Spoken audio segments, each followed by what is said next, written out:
Welcome to Runs on Sun and Rain.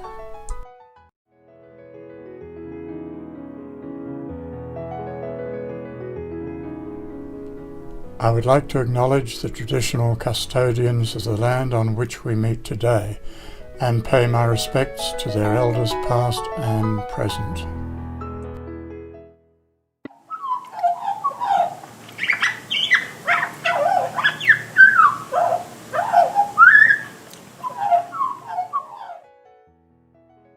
This is a retrofit of a basic 3-bedroom, 1-bathroom, double brick and tile home built in 1971.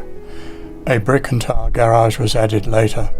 It is located in the hills outside Perth, Western Australia, and has a Mediterranean climate with declining annual rainfall attributable to climate change. The house faces north-northwest by north and was built with solar passive principles in mind.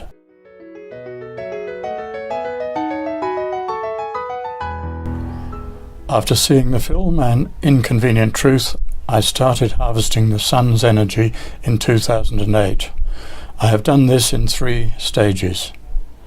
Stage 1 installed 8 solar panels or 1.7 kilowatts with a 5 kilowatt inverter for future developments. Stage 2 in 2010 added 16 panels or 3.8 kilowatts to make a total of 5.5 kilowatts connected to the grid.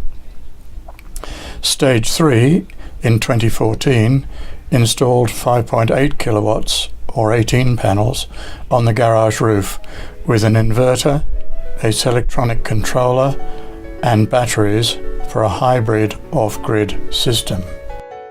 The final solar panel array can be seen in this rather jerky CCTV footage, which also shows the very effective insul paint insulation coating on the tiles.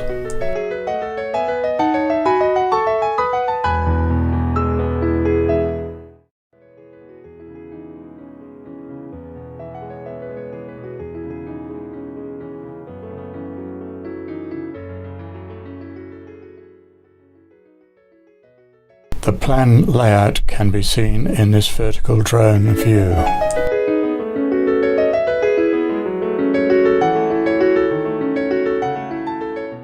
This is what you could call fair DINKUM renewable power. Located in the garage, this is the Power Management Centre. The Australian designed and made Selectronic Pro seamlessly controls everything.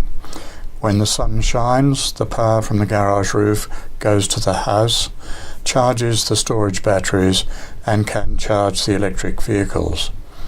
At night, or with no sunshine, the solar storage batteries supply the house.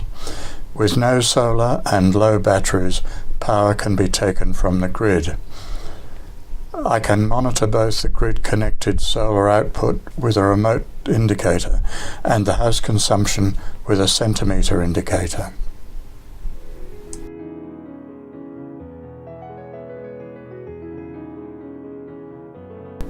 The current solar storage batteries consist of 16 lithium cells, providing a total capacity of 22 kilowatt hours. These are stored externally in an insulated and vented compartment. They have a dedicated battery management system to keep each cell within the correct voltage range. A battery monitor is mounted in the garage. This can show the state of charge of the battery, the maximum, minimum and average cell voltages, as well as individual cell voltages. In addition to the sun, another critical renewable resource is rainfall. Harvesting the rain has been done in 3 stages. Stage 1 installed 4 linked 1,000 litre Second Life pods which gravity feed the veggie patch. Stage 2 installed a second-hand 8,000 litre tank. This, together with an electric pump, cost me a carton of beer. Transporting and craning it over tall trees and into a very restricted area cost a bit more. Stage 3 installed 4 linked 25,000 litre poly tanks, totalling 100,000 litres. This was a major exercise involving excavation, a retaining wall and a mobile spider crane.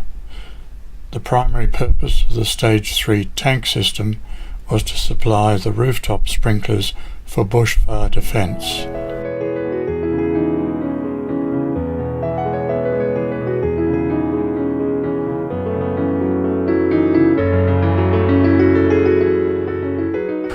But this system also supplies young fruit trees, grass and the veggie patch.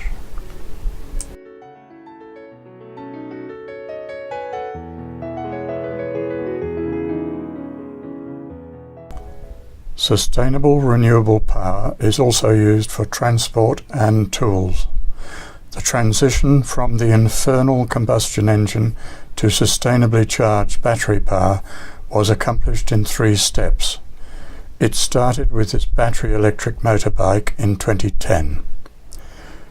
This was so economical and successful that in 2012 this battery electric car was added.